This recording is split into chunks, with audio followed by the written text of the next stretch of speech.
کوئی کیسے سمجھ پائے گا رتبہ سبز گنبد کا، کوئی کیسے سمجھ پائے گا رتبہ سبز گنبد کا، کوئی کیسے سمجھ پائے گا رتبہ سبز گنبد کا، کوئی کیسے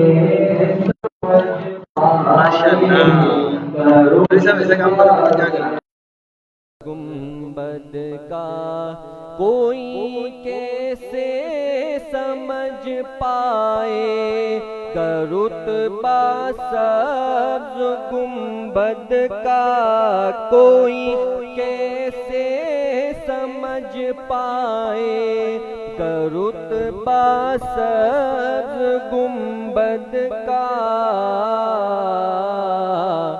کہ خطبہ پڑھ رہا ہے خود ہی کعبہ سبز گنبد کا، کہ خطبہ پڑھ رہا ہے خود ہی کعبہ سبز گنبد کا، کوئی کیسے سمجھ پائے گا رتبہ سبز گنبد کا، ہرے پتوں کو اکثر دیکھ کر محسوس ہوتا ہے، ہرے پتوں کو اکثر دیکھ کر محسوس ہوتا ہے، ہرے پتوں کو اکثر دیکھ کر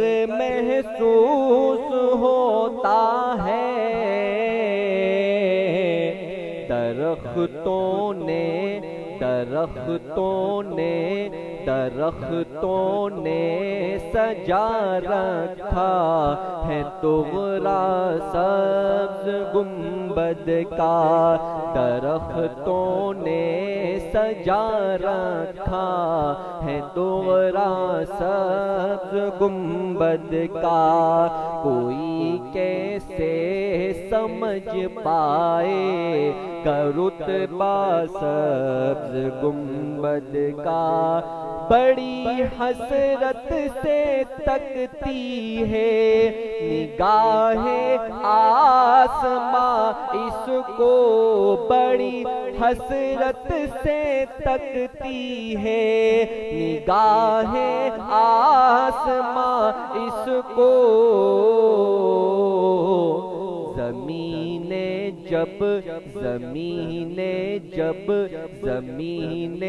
جب سے باندھا ہے امامہ سبز گنبد کا، زمین جب سے باندھا ہے امامہ سبز گنبد کا، کوئی کیسے سمجھ پائے گا رتبہ سبز گنبد کا، جو پوچھا میں نے جنت سے تیری بھی کوئی جنت ہے، جو پوچھا میں نے جنت سے تیری بھی کوئی جنت ہے،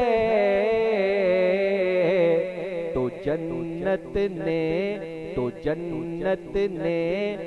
جنت نے دیا مجھ کو حوالہ سبز گنبد کا، تو جنت نے دیا مجھ کو حوالہ سبز گنبد کا، چلے آئے یہاں کھچ کھچ کے عاشق سبز گنبد کے، چلے آئے یہاں کھچ کھچ کے عاشق سبز گنبد کے،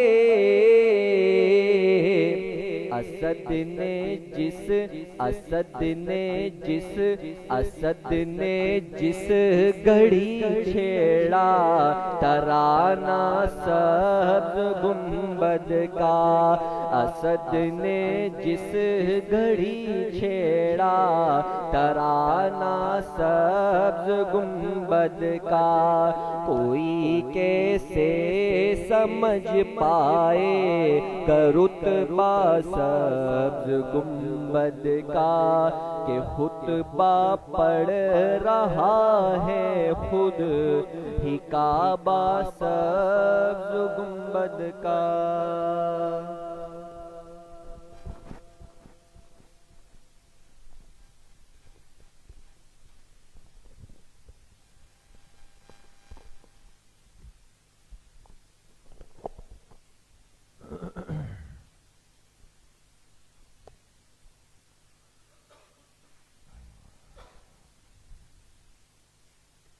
بسم اللہ الرحمن الرحیم، الحمد للہ وکفی وسلام علی عبادہ الذین اصطفی، خصوصاً علی سید الرسل وخاتم الانبیاء وعلی آلہ واصحابہ الاتقیاء،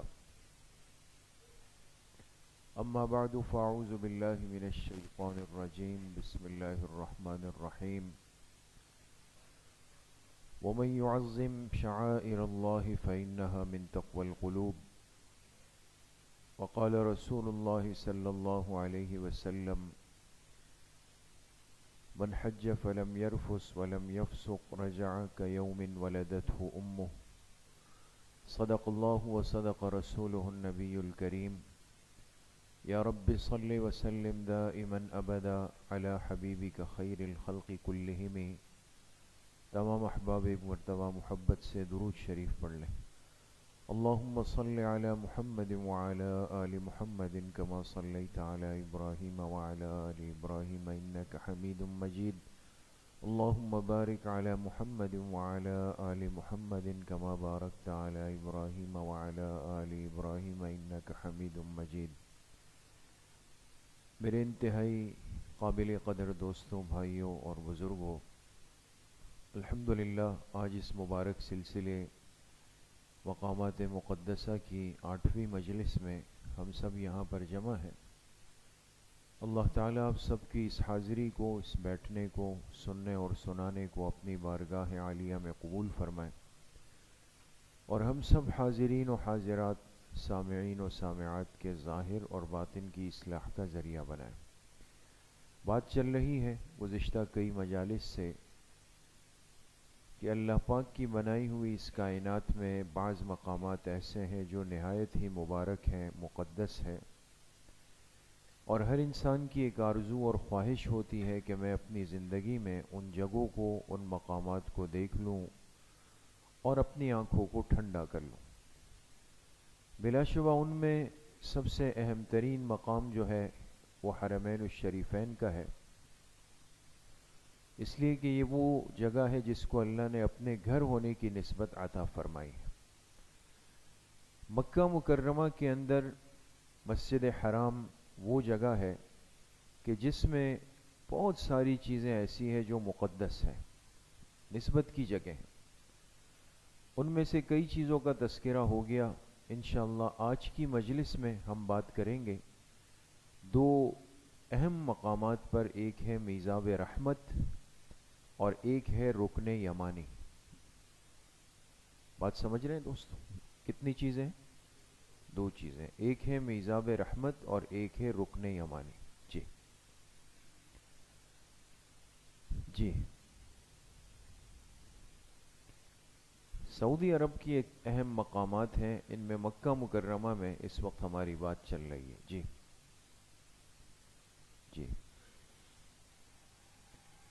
مسجد حرام کی متفرق جگہ، جی ان میں سے آج کی مجلس میں انشاءاللہ نمبر 7 میزاب رحمت اور نمبر 8 رکن یمانی، اس پر ہم بات کریں گے۔ میزاب رحمت کیا ہے؟ بہت غور کیجئے گا دوستو۔ میزاب رحمت میں ہم 5 باتوں کو سمجھنے کی کوشش کریں گے۔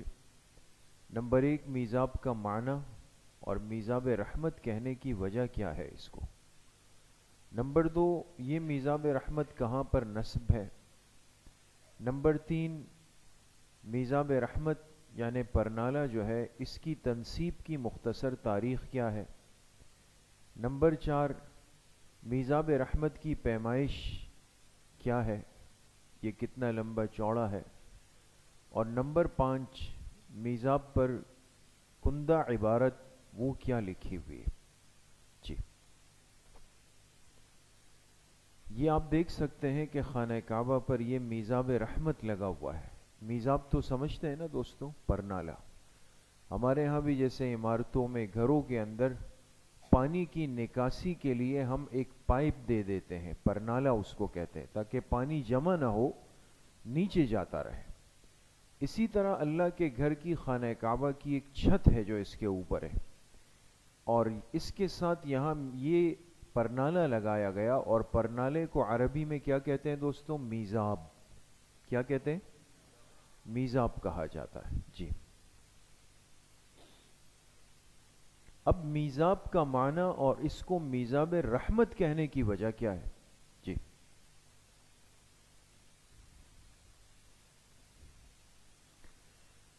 میزاب کا معنی ہے پرنالہ، تو میزاب رحمت کا مطلب کیا ہوا؟ رحمت کا پرنالہ، اس لیے کہ یہ بیت اللہ میں نصب پرنالہ ہے۔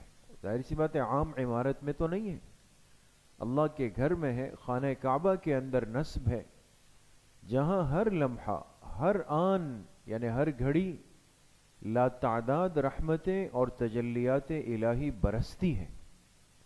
خانہ کعبہ کے اوپر اللہ کی رحمت کی تجلیات ہر وقت برس رہی ہے دوستو، اس وجہ سے یہ میزاب رحمت کہلاتا ہے۔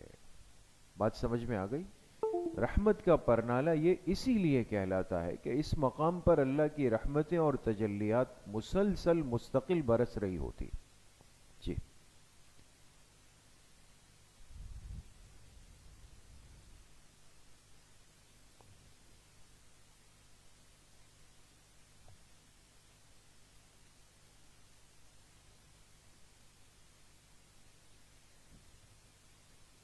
یہ میزاب رحمت ہے دوستو، اور جب بارشیں ہوتی ہیں تو اس سے بہت تیز تیز رفتاری کے ساتھ پانی نیچے آتا ہے۔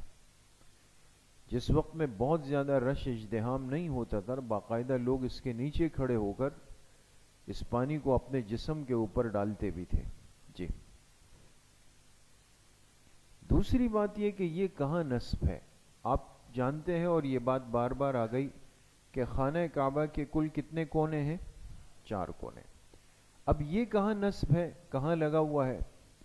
خانہ کعبہ کے 4 کونوں میں سے رکن عراقی اور رکن شامی، رکن عراقی اور رکن شامی کے درمیان چھت پر میزاب رحمت نصب ہے، اور اس کے عین نیچے حتیم کی جگہ ہے۔ حتیم پر پچھلی مجلس میں تفصیل سے بات ہوئی ہے۔ حتیم وہ حصہ ہے جو خانہ کعبہ ہی کا ہے لیکن باہر رہ گیا ہے۔ اس حتیم کے بالکل اوپر میزاب رحمت نصب ہے، اور یہ رکن عراقی اور رکن شامی جو 2 کونے ہیں ان کے درمیان یہ پڑتا ہے۔ جی، اب آپ دیکھ لیں گے اس کو۔ دیکھیں، یہ خانہ کعبہ کے 4 کونے، یہ ایک کونا ہے جو کہلاتا ہے رکن حجر اسود، بات سمجھ رہے؟ یہ دوسرا کونا ہے جو کہلاتا ہے رکن، یہ کیا لکھا ہوا ہے؟ رکن عراقی۔ یہ کیا لکھا ہوا ہے؟ رکن شامی۔ یہ کیا لکھا ہوا ہے؟ رکن یمانی۔ یہ 4 کونے دوستوں خانہ کعبہ کے ہیں، ان میں سے یہ رکن عراقی ہے جو حجر اسود سے آپ طواف شروع کرتے ہیں نا، جب اس کونے پہ پہنچتے ہیں یہ ہے رکن عراقی۔ اس رکن عراقی اور رکن شامی کے درمیان یہاں پر میزاب رحمت نصب ہے۔ آگے چلیں، یہ اس کے بیچ کے اندر اس مقام پر میزاب رحمت ہے۔ جی، یہ ہے بالکل۔ اب یہ دیکھ، یہ رکن عراقی، یہ رکن شامی ہے، اس کے بیچ میں میزاب رحمت ہے، اور اس کے بالکل نیچے یہ حتیم کا حصہ ہے۔ تیسری بات میزاب رحمت اس پرنالے کی تنصیب کہتے ہیں اس کے لگانے کی تاریخ، یہ کب سے شروع ہوا؟ ظاہر سی بات ہے کہ خانہ کعبہ تو وقت کے ساتھ ساتھ اس میں مختلف چیزیں ضرورت کے اعتبار سے رکھی بھی گئی، لگائی بھی گئی. تو بارشوں کی نکاسی کے لیے، پانی کے نکالنے کے لیے میزاب رحمت لگایا گیا. حضرت ابراہیم علیہ السلام سے لے کر قصی ابن کلاب، یہ حضور علیہ السلام کے داداؤں میں سے ایک ہے. اس بیچ کے طویل عرصے تک پرنالے سے متعلق کوئی صحیح روایت نہیں ملتی، بلکہ یہ ترتیب بعد میں شروع ہوئی جس کی تفصیل اس طرح ہے. اب غور کیجئے گا دوست. سب سے پہلے نمبر 1، قریش نے تعمیر کعبہ کے وقت چھت ڈالتے ہوئے پرنالہ بنایا. قریش نے، جو حضور علیہ السلام کا خاندان ہے. اس وقت یہ پرنالہ لکڑی یا پتھر کا بنتا تھا. دوسرے نمبر پہ ولید ابن عبد الملک، یہ ایک اسلامی حکمران گزرے بنو امیہ کے، اس نے پہلی مرتبہ اسی لکڑی پر سونا چڑھا دیا. تیسری مرتبہ 539 ہجری اسلامی سال کے اعتبار سے ایک بادشاہ ابو القاسم ابراہیم کی جانب سے نیا پرنالہ نصب کیا گیا. چوتھے مرحلے میں 541 ہجری سے لے کر 1021، یعنی آپ سمجھے تقریباً 500 سال تک مختلف بادشاہ چاندی کے میزاب اپنے اپنے ذوق کے مطابق لگاتے رہے، چاندی کے بنے ہوئے. پانچویں نمبر پہ 1276 ہجری میں سلطنت عثمانیہ کے عظیم حکمران سلطان عبد المجید خان نے قسطنطنیہ، جس کو اب ہم کیا کہتے ہیں دوستو؟ استنبول. یہ کس ملک کا دارالحکومت ہے؟ ترکی کا. یہ وہاں کے حکمران تھے، خلافت عثمانیہ اس کو کہتے تھے. اس سلطان عبد المجید خان نے استنبول میں خالص سونے کا میزاب بنا کر خانہ کعبہ میں نصب کروایا، اور اس میں تقریباً 50 رطل سونا لگا. یہ آخری میزاب ہے جو آج تک کعبۃ اللہ میں جلوہ نما ہے. یعنی یہ سلطان عبد المجید خان کا سونے کا بنایا ہوا میزاب رحمت آج تک چل رہا ہے. قریب قریب اس کو آپ سمجھے کہ کچھ 100 سال کے قریب کا عرصہ ہو رہا ہے. جی، یہ دوستو میزاب رحمت ہے. جی، یہ بھی اس کی ایک تصویر ہے، باقاعدہ ایک انداز سے بنا ہوا ہے، بڑی خوبصورتی سے. ابھی آگے بات آئے گی. اور پھر اس کے لیے ایک زبان کی طرح نیچے حصہ لٹکایا گیا تاکہ پانی اس سے ترتیب سے گرتا رہے. جی، میزاب رحمت کی پیمائش کیا ہے؟ پیمائش سمجھتے ہیں نا دوستو، چوڑائی، لمبائی، لینتھ، بریتھ، اس کی کیا ہے؟ علامہ طاہر کردی رحمت اللہ علیہ جو بڑے مورخ ہیں، انہوں نے لکھا ہے کہ اس میزاب کا طول یعنی لمبائی 258 سینٹی میٹر ہے، اور عرض یعنی چوڑائی 26 سینٹی میٹر ہے، اور اونچائی 58 سینٹی میٹر ہے. اس میزاب کے اور کعبے کی دیوار میں ایک بڑا وسیع پتھر بھی نصب ہے. میزاب کا اگلا حصہ زبان کی مانند نکلا ہوا ہے، جیسے ابھی آپ نے دیکھا، اسی لیے اسے لسان المیزاب بھی کہتے ہیں. اور تیز بارشوں میں اسی سے پانی گزر کر نیچے مطاف میں گرتا ہے. میزاب کے کنارے پر چاندی کی کیلیں لگی ہوئی ہے، ہمیں دور سے نظر نہیں آتی لیکن لگی ہوئی ہے، ابھی آپ دیکھ لیں گے.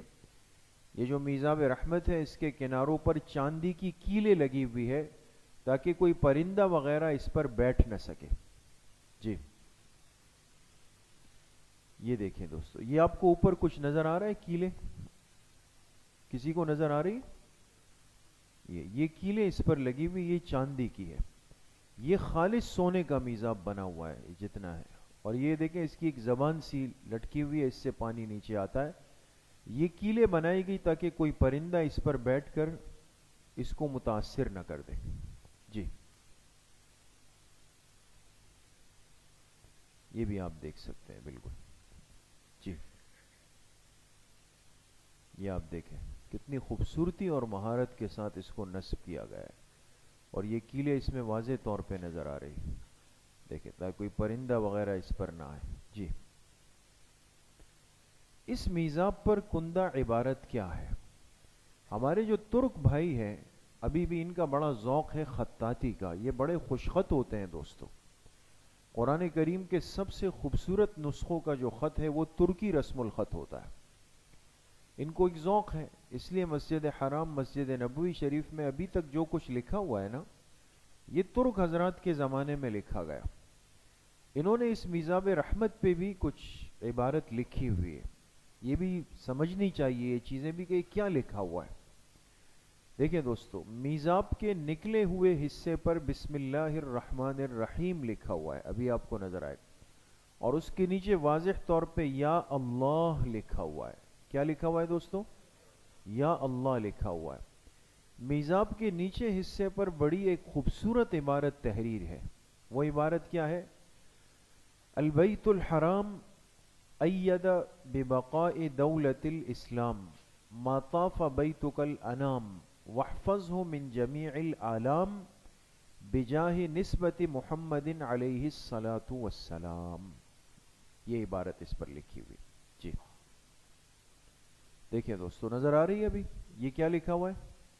بسم اللہ الرحمن الرحیم، نظر آ رہی؟ اور اس کے بالکل نیچے کیا لکھا ہوا ہے؟ یا اللہ لکھا ہوا ہے۔ یہ بالکل جو اس کے سامنے کا حصہ ہے اس پر یہ لکھا ہوا ہے جی۔ یہ بھی آپ دیکھ سکتے ہیں دوستو، یہ بسم اللہ لکھا ہوا ہے اور یہ یا اللہ بالکل وضاحت کے ساتھ لکھا ہوا ہے جی۔ اور یہ اس کے اطراف میں، تینوں اطراف کے اندر یہ عبارت اس انداز سے لکھی ہوئی ہے دوست، جو ابھی آپ کے سامنے آ گئی جی۔ سمجھ میں آئی بات دوستو؟ یہ ہم نے کس پہ بات کی؟ میزاب رحمت پہ بات کر لی آپ کے سامنے۔ اب جائیں گے 8ویں نمبر پہ ہے رکن یمانی۔ رکن یمانی، یہ لفظ بھی آپ نے بارہا سنا ہوگا، خاص طور پہ جو حضرات طواف کرتے ہیں تو بھئی طواف شروع کس کونے سے ہوتا ہے؟ حجر اسود سے۔ لیکن حجر اسود سے پہلے ایک کونا آتا ہے، بہت سارے لوگ وہاں بھی جمع ہوتے ہیں، وہاں بھی استعلام کرتے ہوئے آپ کو نظر آئیں گے۔ وہ کونا کہلاتا ہے رکن یمانی، اس کو ذرا خصوصیت کے ساتھ یعنی ایک انسان دیکھتا ہے۔ تو رکن یمانی کی حقیقت کیا ہے، یہ باتیں ابھی آپ کے سامنے آ رہی۔ کعبۃ اللہ کے 4 کونوں میں جنوب مغربی کونا رکن یمانی کے نام سے یاد کیا جاتا ہے۔ کون سا کونا دوستو؟ جنوب مغربی۔ تو ہم 4 باتیں ابھی سمجھیں گے۔ بیت اللہ کے چاروں کونوں کے مستقل الگ الگ نام ہیں۔ نمبر 2، رکن یمانی کی وجہ تسمیہ کیا ہے، اس کو رکن یمانی کیوں کہتے ہیں؟ تیسری بات، رکن یمانی کی آئے کوئی خصوصیت اور اہمیت بھی ہے؟ نمبر 4، رکن یمانی پر ایک مخصوص دعا ہے اور اس کی ایک بڑی عجیب فضیلت ہے جی۔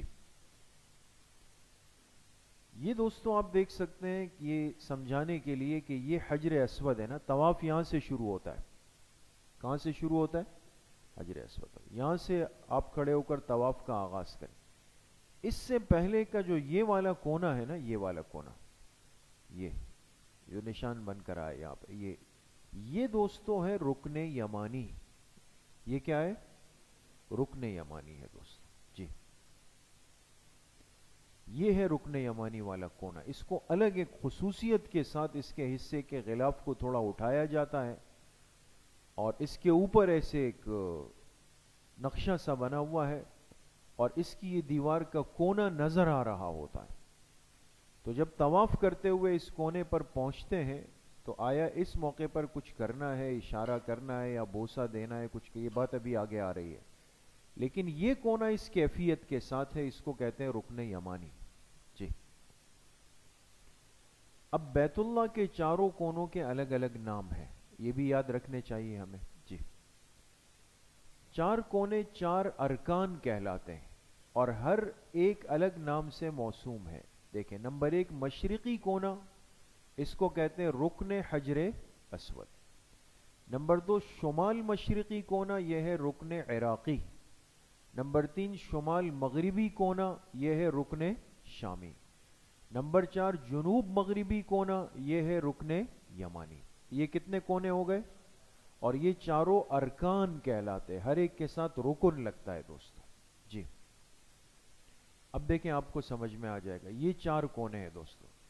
یہ پہلا کونا ہے، یہ ہے رکن حجر اسود والا کونا۔ یہ دوسرا کونا، یہ رکن عراقی۔ یہ تیسرا کونا یہ ہے رکن شامی. یہ جس پر ابھی ہماری بات ہو رہی ہے یہ ہے رکن یمانی.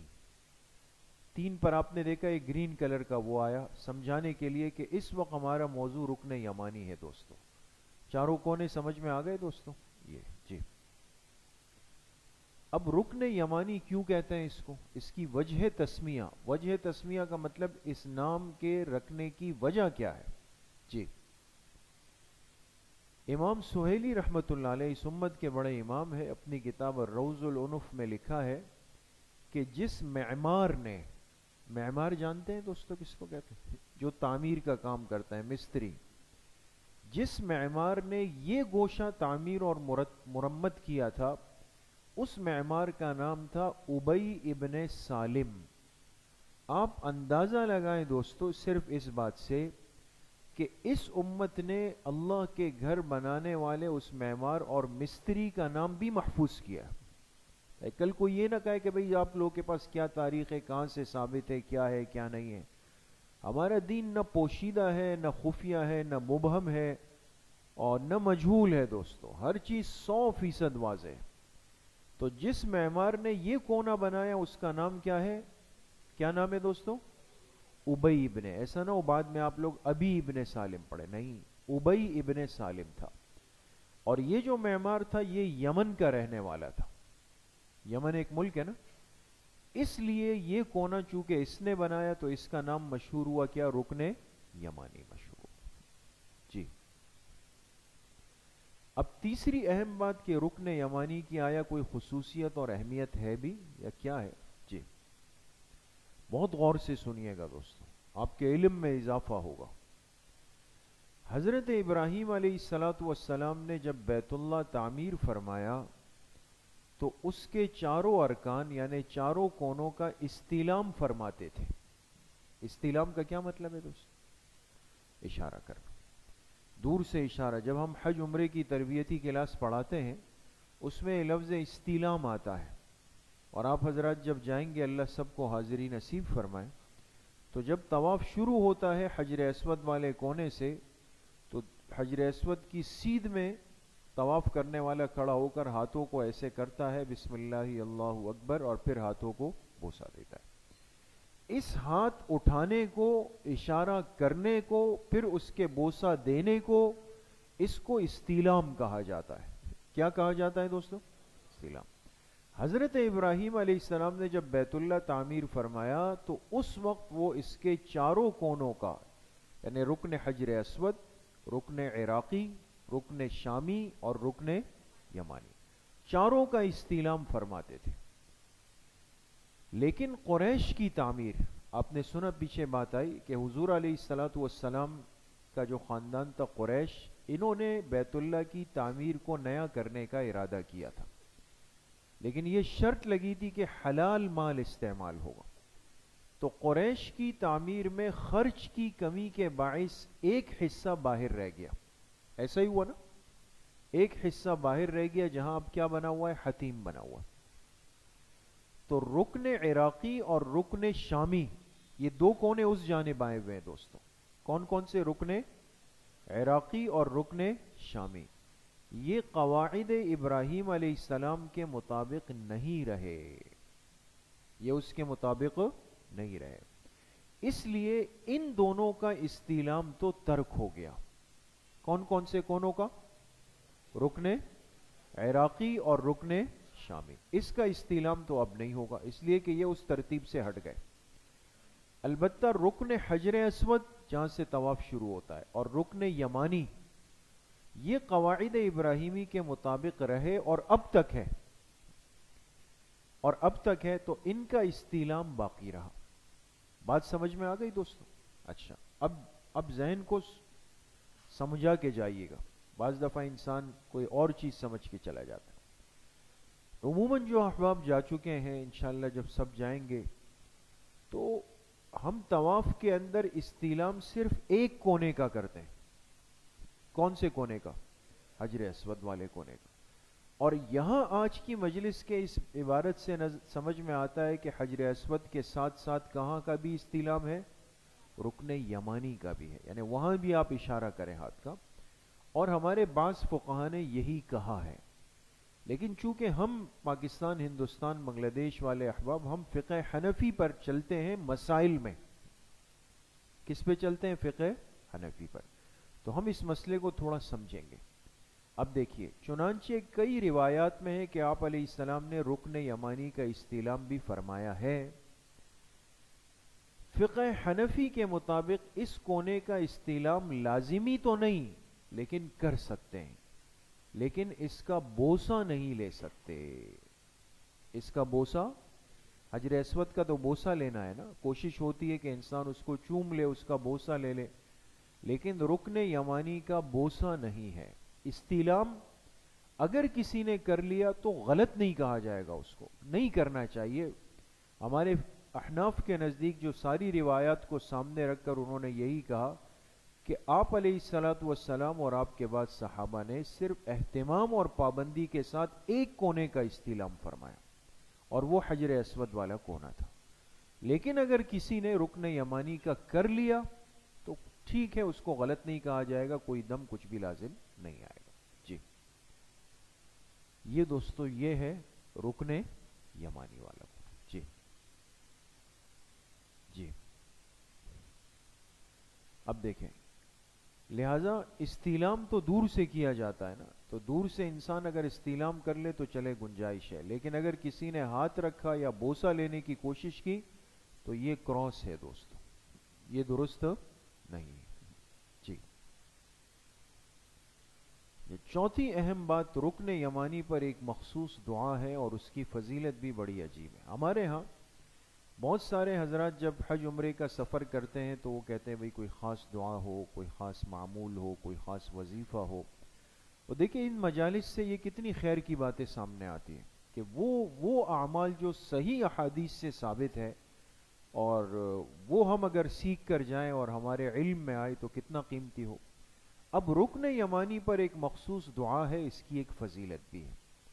حضرت ابو ہریرہ رضی اللہ عنہ سے روایت ہے، آپ علیہ الصلوۃ والسلام نے فرمایا کہ رکن یمانی پر 70 فرشتے مقرر ہیں۔ کتنے فرشتے؟ 70 فرشتے مقرر ہیں۔ جو شخص یہ دعا پڑھتے ہوئے وہاں سے گزرے تو فرشتے اس کی دعا پر آمین کہتے ہیں۔ بالکل آسان دعا ہے دوستو، آپ ساتھی میرے ساتھ پڑھ لیں گے، بالکل آسان ہے، سب کو یاد ہوتی ہے۔ اللہم انی اسألک العفو والعافیت فی الدنیا والآخرہ، ربنا آتنا فی الدنیا حسنۃ وفی الآخرۃ حسنۃ وقنا عذاب النار۔ یہاں تک ہے، یہ آگے حوالہ ہے دوستو، خیال کریں، اس کو نہیں پڑھنا ہے، یہاں تک عذاب النار تک پڑھنا۔ تو آسان سی دعا ہے لیکن بڑی جاندار دعا ہے، اور اس پر فرشتے آمین کہتے ہیں۔ اے اللہ میں آپ سے معافی مانگتا ہوں، عافیت مانگتا ہوں، دنیا کی بھی آخرت کی بھی، مجھے اس دنیا کی بھلائی بھی دے دے، آخرت کی بھلائی بھی دے دے، مجھے جہنم کے عذاب سے بچا لے۔ کتنی بڑی دعا ہے۔ پھر 70 فرشتے اس پر آمین کہہ دیتے۔ اسی طریقے سے ایک روایت میں آپ علیہ الصلوۃ والسلام نے فرمایا کہ رکن یمانی اور حجر اسود، یہ دو کونے ہیں نا، رکن یمانی اور حجر اسود، یہ جنت کے دو دروازے ہیں۔ بات سمجھ گئے؟ تو معلوم ہوا کہ یہ بڑی فضیلت والی جگہ ہے، اہم جگہ ہے، مقدس جگہ ہے اور بابرکت جگہ ہے۔ جی، یہ ہے دوستو وہ دو کونے، یہ حجر اسود، اور اس سے پہلے یہ ہے رکن یمانی۔ یہ رکن یمانی پہلے آئے گا جب آپ چکر لگا رہے ہوں گے، پھر اس کے بعد حجر اسود پہ آپ کا شوط یعنی چکر پورا ہو جائے گا۔ تو ان دونوں کے لیے فرمائے کہ جنت کے دو دروازے ہیں۔ جی، ختم۔ اگلی مجلس نمبر 9، اس میں انشاءاللہ ہم بات کریں گے دو مقامات پر، ایک مقام ابراہیم پر اور ایک بئر زمزم پر، زمزم کے کنویں پر انشاءاللہ بات ہوگی۔ اللہ کریم مجھے بھی آپ سب کو صحیح عمل کی توفیق نصیب فرمائے۔ وآخر دعوانا ان الحمدللہ رب العالمین۔ الحمدللہ رب العالمین، والصلاة والسلام علی سید الانبیاء والمرسلین، سيدنا ومولانا محمد وآله وصحبه أجمعين. اللهم أعنا على ذكرك وشكرك وحسن عبادتك. اللهم اكفنا بحلالك عن حرامك واغننا بفضلك عمن سواك. یا اللہ تمام بیماروں کو شفاء کامل عاجل مستمر نصیب فرما. تمام پریشان حالوں کی پریشانی کو ختم فرما. کل امت مسلمہ کے مرحومین مرحومات کی یا اللہ مغفرت فرما. ہمارے حضرت مفتی صاحب رحمۃ اللہ علیہ کی قبر کو یا اللہ جنت کا باغیچہ فرما. ہمارے والدین، اساتذہ اکرام، دوست احباب، رشتہ دار، اعزاء، اقارب، اس مسجد کے جتنے نمازی دنیا سے چلے گئے، ہماری چچی صاحبہ کا گزشتہ کل انتقال ہوا، اور جتنے مرحومین ہیں اللہ سب کی کامل اور مکمل مغفرت فرمائے. قبلہ اول بیت المقدس کو اللہ آزادی کی نعمت سے مالا مال فرمائے. مجاہدین کے لشکروں کو، اہل حق کے لشکروں کو اللہ پاک ظالم یہود پر، ظالم نصارہ پر، اسرائیل پر اللہ پاک مسلط فرمائے. نے فرشتوں کے ذریعے سے، پرندوں کے ذریعے سے اللہ پاک ان کو نیست اور نابود فرمائے. فلسطین کو، قبلہ اول کو اللہ آزادی کی نعمت سے مالا مال فرمائے. شام کے مجاہدین کی، فلسطین کے مجاہدین کی، کشمیر کے مجاہدین کی، پوری دنیا میں جہاں جہاں مجاہدین برسر جہاد ہے دین کے غلبے اور حفاظت کے لیے، اللہ پاک سب کی بھرپور مدد و نصرت فرمائے. جتنی جماعتیں اللہ کے راستے میں چل رہی ہے ان کی برکت سے اللہ پورے عالم میں ہدایت کی ہواؤں کو عام فرمائے. ہمارے دینی مدارس کی، مساجد کی، خانقاہوں کی، مکاتب کی، علماء کی، طلباء کی، اہل حق کی، ایک ایک نمازی مسلمان بھائی، چھوٹے بڑے، بوڑھے بزرگ، سب کی اللہ اپنے غیب کے خزانوں سے حفاظت فرمائے. وصلی اللہ وسلم علی نبینا محمد وآلہ وصحبہ اجمعین برحمتک یا رب. السلام علیکم.